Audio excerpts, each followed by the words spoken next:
Mari kita kaji Rasulullah itu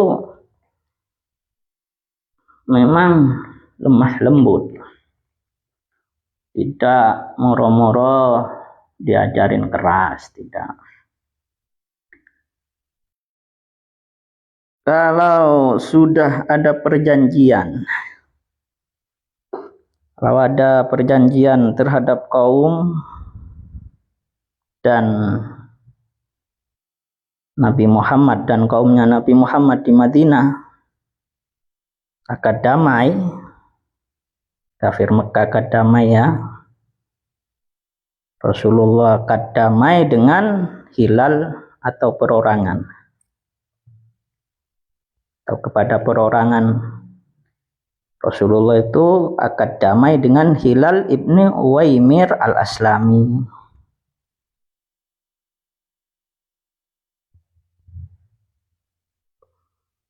Maka tidak boleh diganggu. Atau orang-orang yang sudah ingin berperang dengan Rasulullah dan juga Rasulullah ingin memerangi, tapi sudah ada akad damai, tidak boleh diganggu. Itu kajiannya.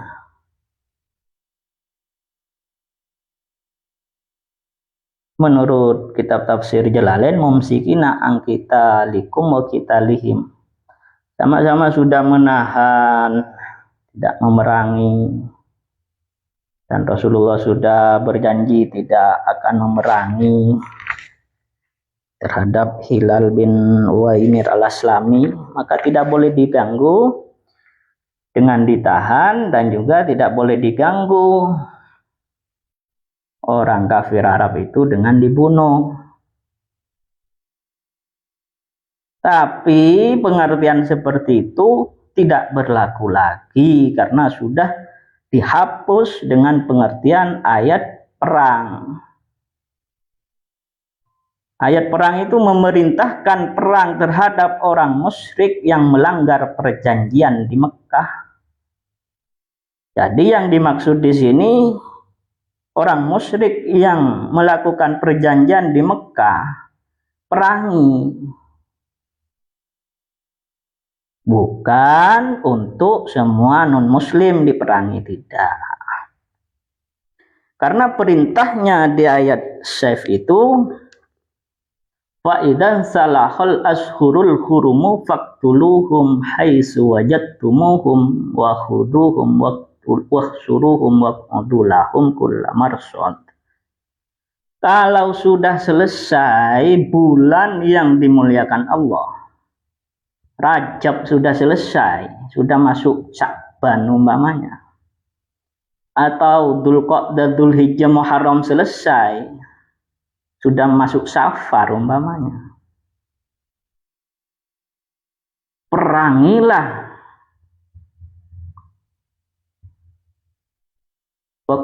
Fa'idan salahul ashurul hurum, bulan yang dimuliakan Allah sudah selesai, faktuluhum, perangilah orang musyrik itu. Perangilah dengan artian Rasulullah itu untuk menghilangkan penindasan terhadap pengikutnya Rasulullah oleh orang-orang kafir. Faktuluhum haitsu wajadtumuhum fakhuduhum, tawan wahsuruhum, kepung, waq'uduhum, intai dari segala penjuru, kullah marsad, segala penjuru ya. Ayatnya itu, a'udzubillahi minan nari wa min syarril kuffar wa min ghadabil jabbar al-izzatu lillahi wa li rasulihi. Faidan salah la surul huruma faqtul musyrikin haitsu wajadtumuhum wa khuduhum wa suruhum waq'udu lahum kulla marsad. Fa intabu makalah apabila sudah tobat itu musyrikin. Wa aqamu sholata dan sudah melaksanakan sholat. Wa atau zakata dan memberikan zakat. Fakhullu sabilahum bebaskanlah. Innallaha ghafurur rahim.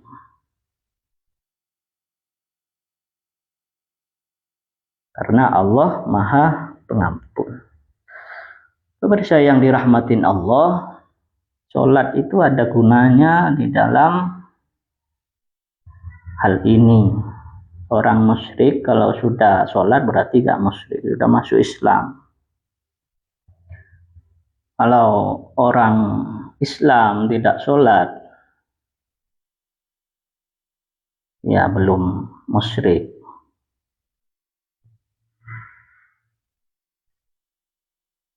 Kaidah di sini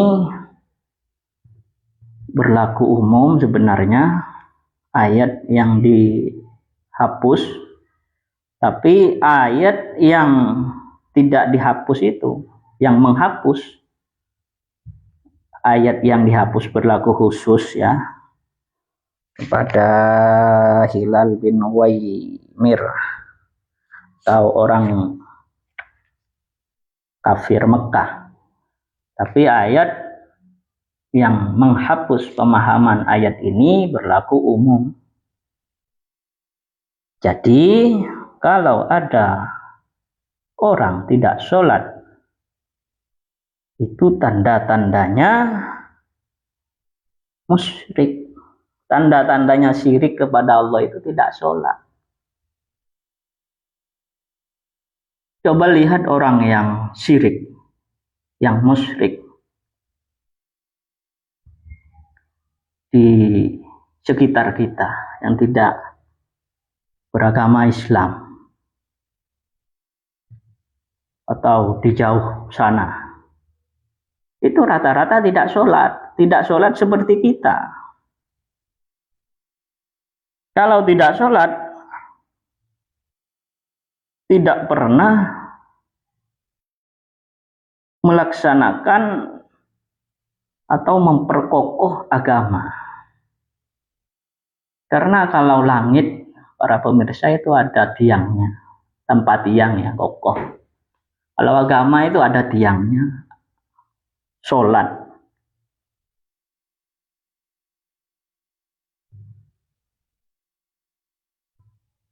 Kalau orang tidak sholat, itu kaitannya musyrik. Kalau sudah sholat berarti sudah gak musyrik. Kalau orang Islam tidak sholat, dia tidak musyrik. Tapi kalau di awal-awal orang musyrik Mekah, kalau tidak sampai sholat, berani, tawan, tahan, intai dari segala penjuru. Karena dari perangai syirik dan tidak sholat itulah selalu ingin jahat kepada pengikutnya Rasulullah Shallallahu Alaihi Wasallam di Mekah atau di Madinah.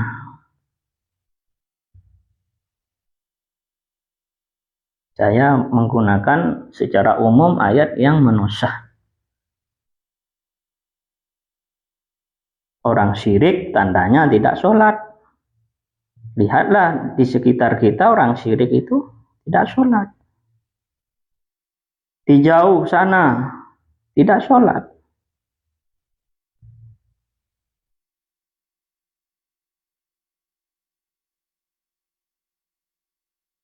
Kejadian seperti itu para pemirsa, diperdalam tentang sholat. Ya, sholat itu yang paling penting. Semua penjelasan disatukan selama ceramah Isra Mi'raj. Tidak akan bisa membahas sholat secara komplit.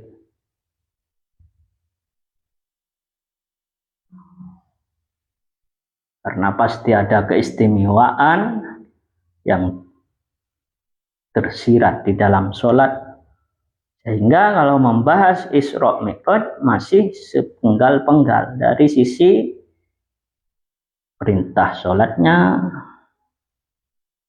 atau dari sisi yang lain. Kalau saya membahas sholat itu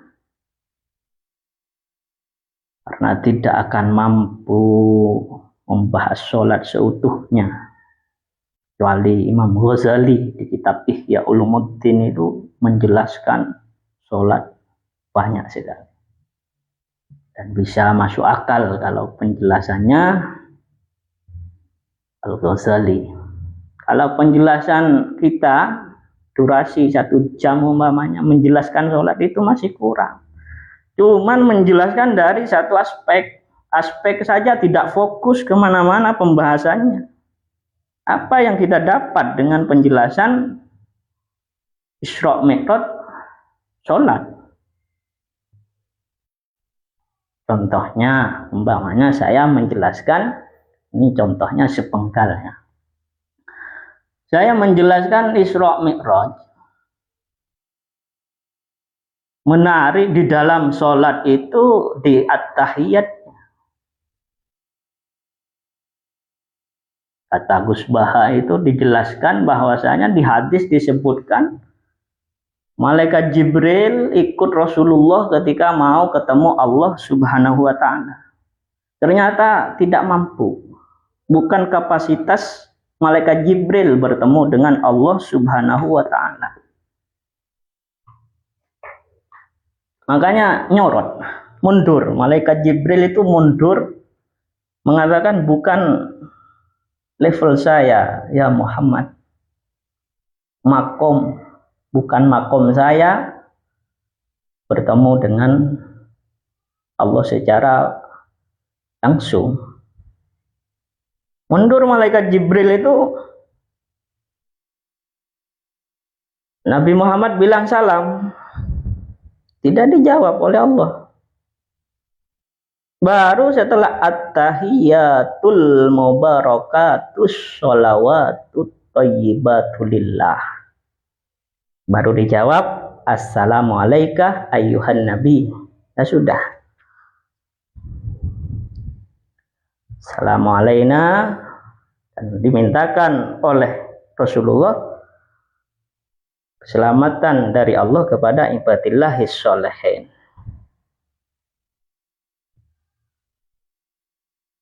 Sampai diceritakan sebegitu detailnya oleh para ulama di dalam kitab hadis yang jelas itu ada riwayat dari Rasulullah Shallallahu Alaihi Wasallam bahwasanya kejadian Mi'raj itu seperti itu. Dan barang siapa yang tidak benar baca tahiyat, sholatnya ditolak, tidak sah, tidak benar at-tahiyatul mubarakatus sholawatut thayyibatulillah, salah memasukkan tak ke tok, etok ke tak, jangan berharap sholatnya benar. Gak dijawab, gak ditompo, gak dijawab oleh Allah Subhanahu wa ta'ala. Makanya hati-hati ketika tahiyat itu harus at-tahiyatul mubarakatus sholawatut thayyibatulillah. Assalamu alayka ayyuhan nabi wa rahmatullahi wa barakatuh. Assalamu alayna wa ala ibadillahis sholihin. Asyhadu an la ilaha illallah wa asyhadu anna Muhammadar Rasulullah. Allahumma sholli ala Muhammad wa ala sayyidina Muhammad, untuk umatnya ya. Assalamualaikum warahmatullahi, assalamualaikum warahmatullahi, untuk orang-orang sekeliling kita. Jadi penjelasan sholat, banyak orang bertanya kapan bisa menikmati sholat. Di dalam Ihya Ulumuddin menurut Gus saya itu, waktu saya dengarin menjelaskan kitab Ihya Ulumuddin itu, dijawab Ya syukur durung iso menikmatin sholat. Kalau wis iso menikmatin sholat, gak sholat maning iso. Jadi kita itu belum bisa menikmatin sholat, belajar terus menghusukkan sholat, menjaga tajwid, menjaga makhorijul huruf, itu diantara menghusukkan sholat. Seperti itu usaha kita sholat. Itu harus bersyukur kepada Allah Subhanahu wa Ta'ala. Biar kita senang sholat. Karena yang bisa menjelaskan sholat secara komplit ya kapasitas seperti Imam Al-Ghazali. Dengan karya ilmiahnya Ihya Ulumuddin itu ada bab sholat. Dibaca itu.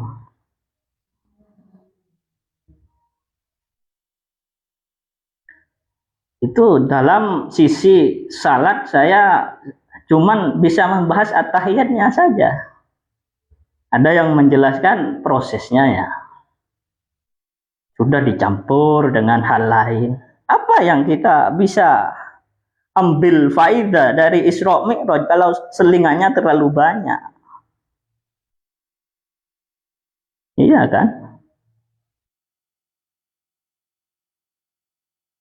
Terus itu salah satu sisi yang bisa saya sampaikan kepada pemirsa tentang sholat. Saya membahas di akhir-akhir saja.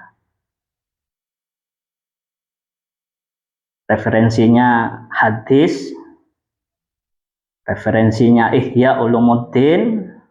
Saya ngaji ke Gus Baha lewat media sosial ya, ke Gus Sidogiri lewat virtual, lewat face to face ya.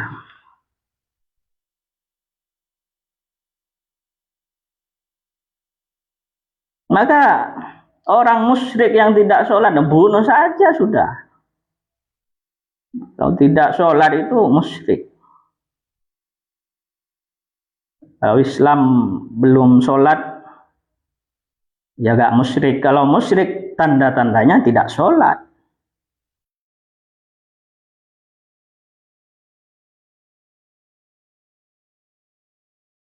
Karena sholat itu bisa mendatangkan segala kebaikan. Ada kodok, jangan khawatir sholat itu kalau sudah ingat gak sholat ya kodok.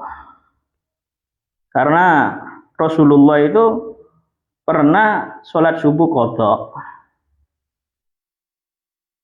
Tangan ini dari Gus Baha juga ya. Andaikan kodok tidak dikerjakan oleh Rasulullah Shallallahu Alaihi Wasallam, maka kodok itu tidak berarti apa-apa.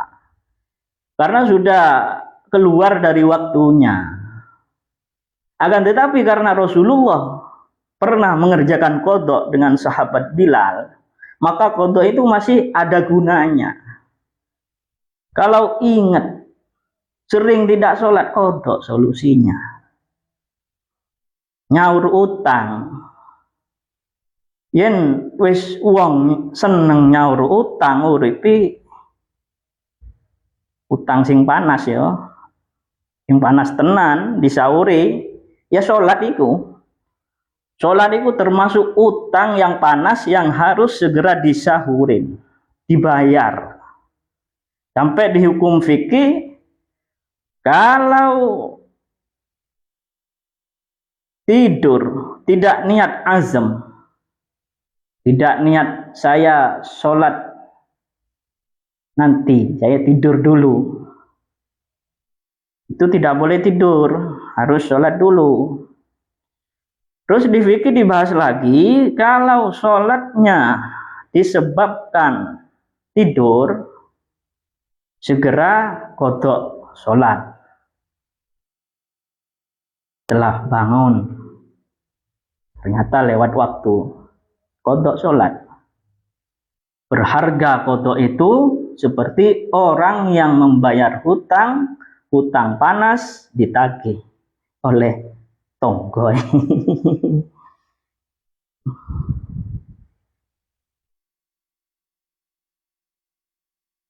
Sering-seringlah kalau ingat Dulu sering nggak sholat, kodoin, bayar, bayar, bayar. Bayar hutang-hutang, rasakan ketika sudah gak punya hutang, panas, hutang sholat, tentram hidupnya, dijamin tentram hidupnya.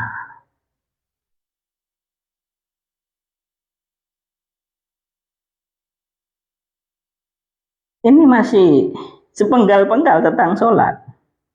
Sekali lagi yang bisa membahas sholat secara inklusif, secara utuh, ya Al-Ghazali di dalam Ihya sudah tertera. Dan saya membahas secara sains, secara ilmu pengetahuan, sudah tidak mampu membahas Isra Mi'rajnya Rasulullah Shallallahu Alaihi Wasallam. Albert Einstein itu menemukan teori fisika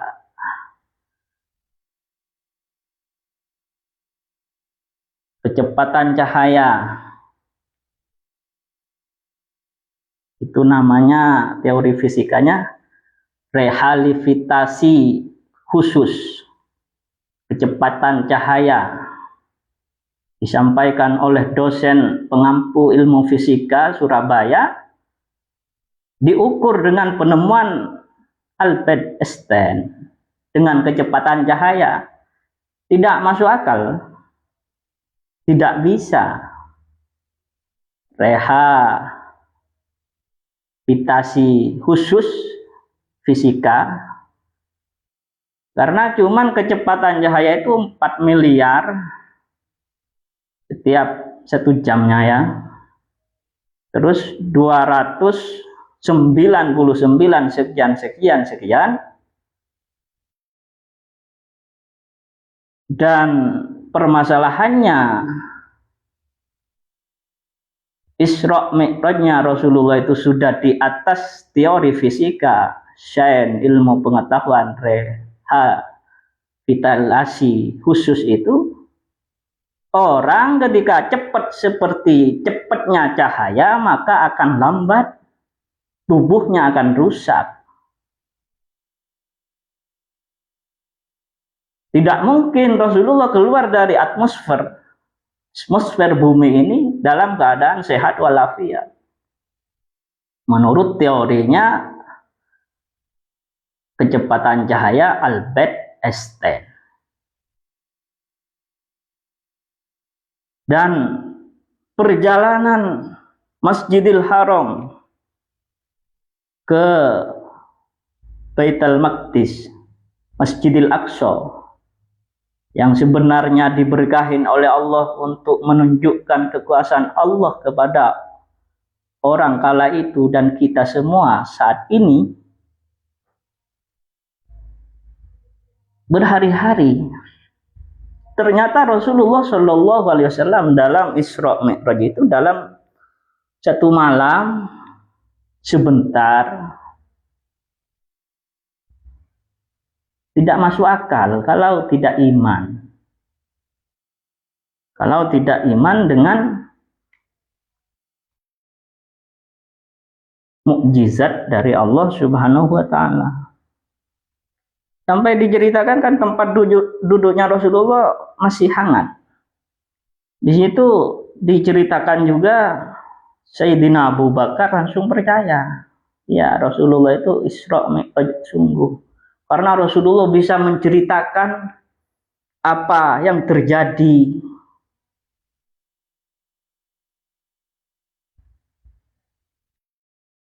Maka keilmuan modern sekarang ini, fisika, kecepatan cahaya Albert Einstein belum menemukan secara real bagaimana Rasulullah itu. Maka ilmu fisika sekarang ini modern rehabilitasi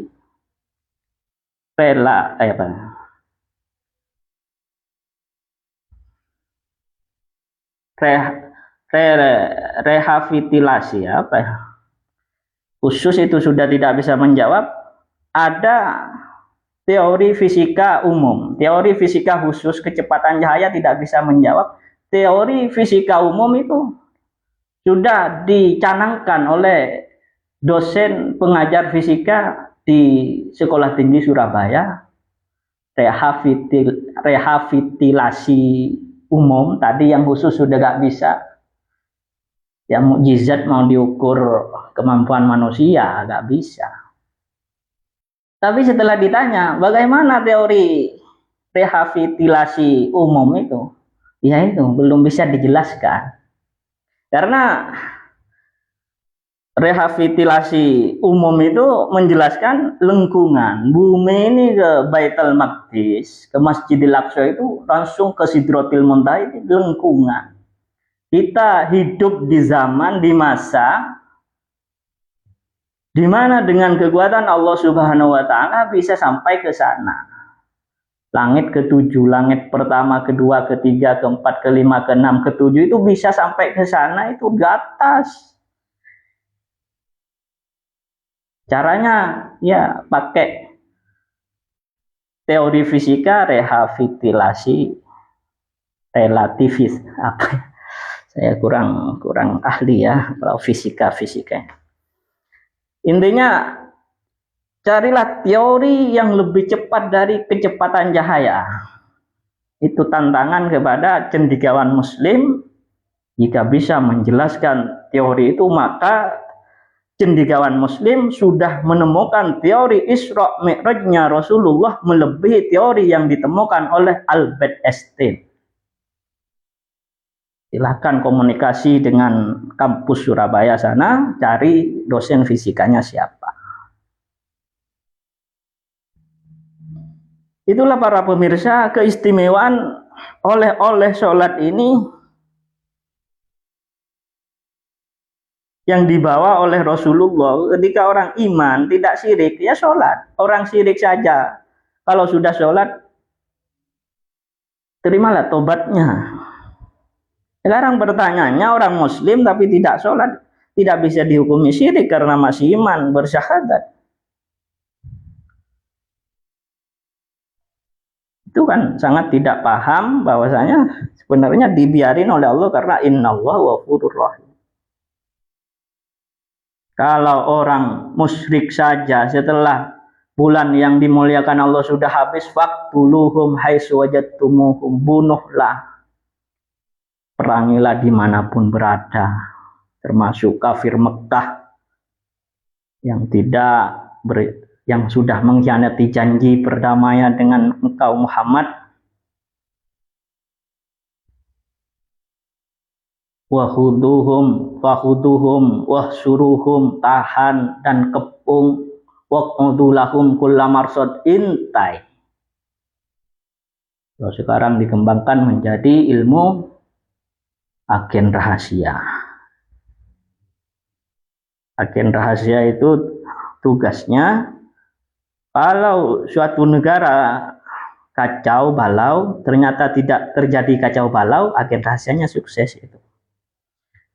Kalau suatu negara kacau balau, agen rahasianya tidak sukses. Semakin tidak ada hal-hal yang merugikan negara, agen rahasianya bergerak berarti. Waqmudu lahum kullamarsad, itulah agen rahasia. Waqmudu, intai, pengintai intelijen handal. Fa intabu wa aqamus sholat, orang syirik saja kalau sudah sholat, wa atau zakat, fa khullu sabilahum, terimalah tobatnya. Biarin. Ini kan korelasinya.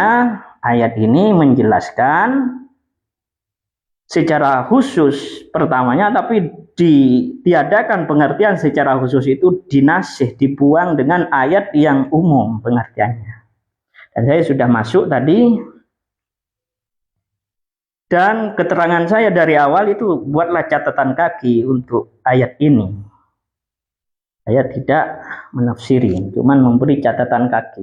Sholat seperti itu, sekelumit, semoga ada hikmahnya.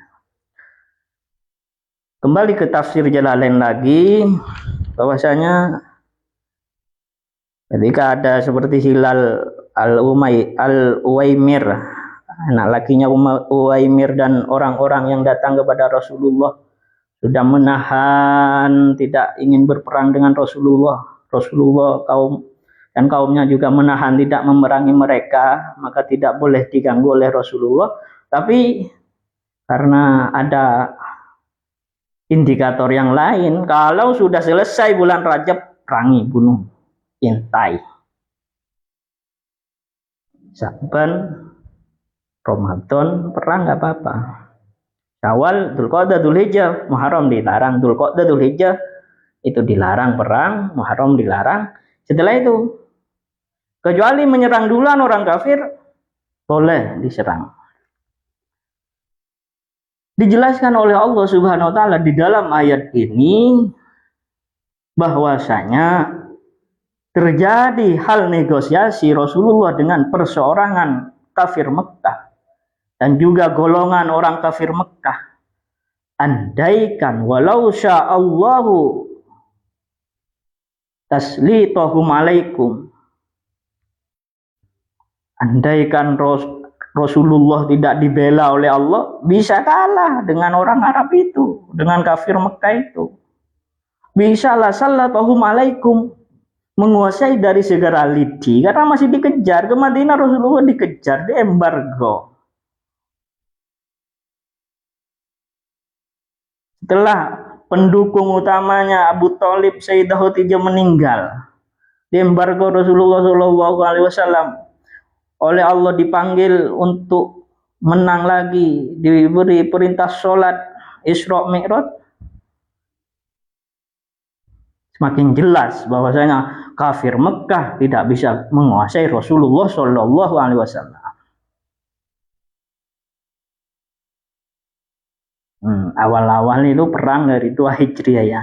Perang Badar, Surah Badar, Kubra, Uhud. Di perang apa yang meninggal itu? Sayyidah Khadijah. Itu kan ngefek dari depan atau setelah meninggalnya Sayyidah Khadijah, ngefek semua. Adanya Sayyidah Khadijah itu. Abu Thalib. Kalau diruntut dimasukkan keterangannya, karena meninggalnya Abu Thalib dan Sayyidah Khadijah pendukung Rasulullah yang paling detol. Sehingga kafir Mekah itu mikir-mikir, iku masih keponakannya Abu Thalib rek, iku bujune saudagar kaya raya rek, ojo diapa-apaan. Masih mikir. Ternyata meninggal kedua orang itu oleh Allah dihibur, diberi perintah sholat. Ini satu faktor perintah sholatnya. Tadi cuman at-tahiyatnya yang saya bahas. Yang bisa membahas sholat secara keseluruhan ya Ihya Ulumuddin bab sholat, tulisannya Imam Al-Ghazali, Abu Hamid Al-Ghazali ya. Andaikan Allah tidak mendukung, tidak memenangkan Rasulullah terhadap kafir Mekah itu, hatinya percaya diri itu orang kafir dan memerangi Rasulullah dan pengikutnya, tapi itu bohong, tidak terjadi. Yang terjadi sebaliknya, hatinya orang kafir diletakkan ketakutan kepada Rasulullah dan kepada kaumnya Rasulullah. Sampai Rasulullah untuk menghentikan kejahatan kafir Mekah Quraisy itu berangkat, Muhammad, walaupun sendirian kamu sudah akan mendapatkan pertolongan oleh Allah. Sehingga ar-ru'bah disebar oleh Allah kepada hati-hatinya orang kafir itu. Nabi Muhammad saja yang mau mendapatkan perintah sholat itu dibersihkan dulu hatinya. Di antaranya ya, di antara sholat yang ingat kepada ceritanya sholat. Kalau tidak ingat ke ceritanya Isra Mi'raj, sholatnya itu ikut pokoknya sholat ya. Makanya harus ingat, harus ditambah, keilmuannya ditambah semakin dalam tentang Isra Mi'raj. Sholat sungguh. Sholat sungguh, baca Ihya Ulumuddin tentang sholat, insya Allah nangis ketika sholat, nangis. Bukan nangis karena nggak punya yang mau dibuat belanja, bukan, tapi nangisnya karena ya Allah sholat. Ini keterangan yang seperti ini untuk mendisiplinkan kita dalam sholat. Kalau tasawuf yang aliran bahagia, umpamanya sholatnya sudah tepat, bahagialah. Sepenting kita sudah ditakdirkan sholat oleh Allah Subhanahu wa Ta'ala, kata Gus Bah ini ya. Karena mau jawab apa ketika menemui Allah nanti di akhirat, tidak pernah sholat di dunia.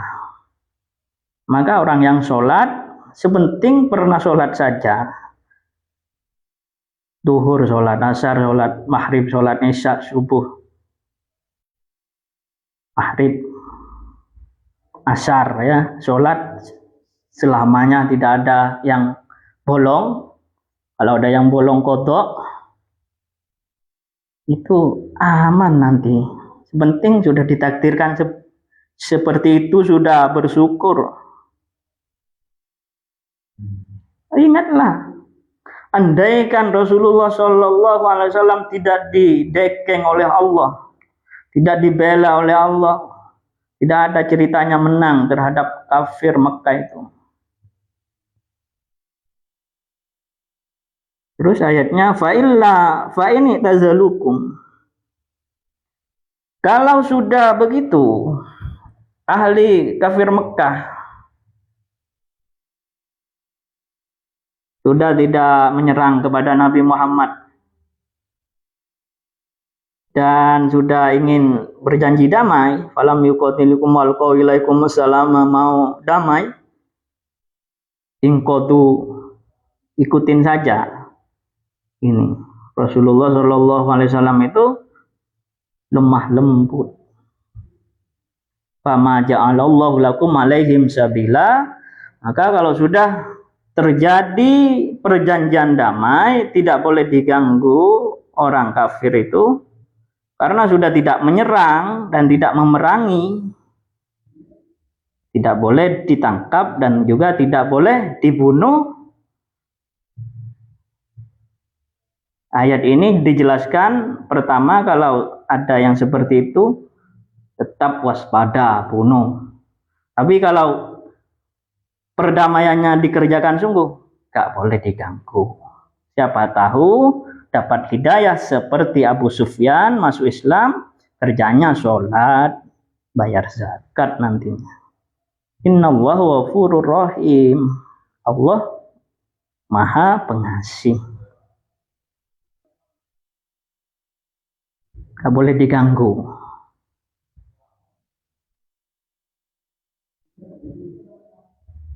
Maka kita berharap ke yang minoritas, marilah lock in kepada agama yang sudah menjadi agamanya masyarakat Indonesia yang mayoritas. Yang minoritas, marilah lock in biar kita sholat. Seperti yang saya jelaskan tadi, orang musyrik saja kalau sudah sholat biarin dan akan mendapatkan janji Allah, innallaha ghafurur rahim. Orang muslim yang belum sholat, segera perdalam tentang Isra Mi'raj, bacalah Ihya Ulumuddin, dengarkanlah kalau ada pengajian Isra Mi'raj, dan sholatlah biar juga mendapatkan innallaha ghafurur rahim, kebelasan kasih sayang dari Allah Subhanahu wa Ta'ala.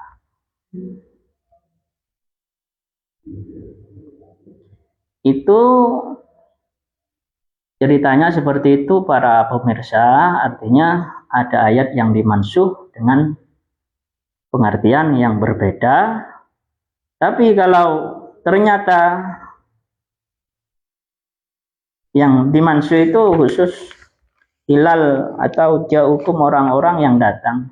Khusus orang-orang yang umum, kafir Mekah ternyata tidak memerangi dan mengerjakan akad damai kepada Rasulullah, biarin juga, tidak mengganggu. Maka Rasulullah itu tidak pernah berperang untuk hawa nafsunya. Berperangnya Rasulullah itu untuk menghentikan penindasan orang kafir, gitu aja. Itu masih bagus, perjanjian dilaksanakan. Ada model yang kedua. Yang kedua ini mendatangi Rasulullah juga. kaum Asad dan Watfan. Kaum Asad mendatangi Rasulullah pura-pura iman ketika datang ke Madinah. Satajiduna akhirina yuriduna ya'manukum bidharil imani indakum, datang ke Madinah untuk mengatakan iman. Dan ketika kembali ke Mekah, wa ya'manu qaumahum, mengikuti keimanan kaumnya ketika kembali ke Mekah, bil kufri, kafir. Kaum Asad dan Watfan ini sampai ketika balik ke Mekah tambah kafirnya. Ulama ruddu ilal fitnati du'u ila syirki urki sufiha, tidak mendapatkan hidayah dari Allah, cuman pura-pura iman ketika ke Madinah. Waqa'u asaduku in, lebih parah kafirnya. Model-model kaum Asad dan Watfan tidak menahan peperangan dan juga tidak mengindahkan negosiasi perdamaian, dan tidak bisa menahan tindakannya, itu berlaku ayat fahuduhum waqtuluhum haitsu saqiftumuhum. Tahan, bunuhlah di mana kamu ketemu dengan model-model kafir, syirik, tidak mau sholat. Kaum Asad dan Watfan wajadtumuhum wa ulaikum jalna lakum alaihim sultanan mubina. Boleh menahan orang yang syirik kepada Allah, yang memerangi kita, tidak mau akad damai. Itulah alasan yang nampak burhanan bayyinan dohiron ala qatlihim, untuk membunuh, darahnya halal, dan menahannya liqadrihim, karena khianat. Khianatnya itu faktor ketika ke Madinah pura-pura iman.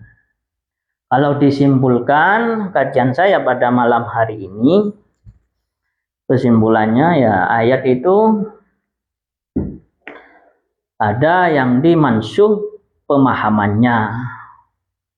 Hilal ya, berjanji meminta perjanjian damai kepada Rasulullah atau kaum, diterima oleh Rasulullah, kesimpulannya seperti itu. Tapi pemahamannya dinusah dengan ayat kalau namanya orang syirik, selagi tidak sholat, tidak bayar zakat, bunuh, tangkap, kepung, intai dari segala penjuru. Ditambah sama saya, kalau yang muslim gimana? Nah, yang muslim tidak sholat diapain? Suruh qadha ya. Terus yang terakhir, kalau kaum Asad itu dan Watfan itu orang yang musyrik, yang tidak mau akad damai dengan Rasulullah, pura-pura mendatangin Madinah iman, tapi ketika kembali ke Mekah tambah parah perilakunya, itu disuruh perang, bunuh. Itulah cara memerangin orang kafir. Ya, sangat benar ketika orang kafir sifatnya seperti kaum Asad dan Watfan, fahuduhum waqtuluhum haitsu saqiftumuhum haitsu wajadtumuhum. Kata Syekh Jalaluddin As-Suyuti, dalilun bayyinan dohiro. Apa yang menyebabkan itu? Khianat kepada orang Islam.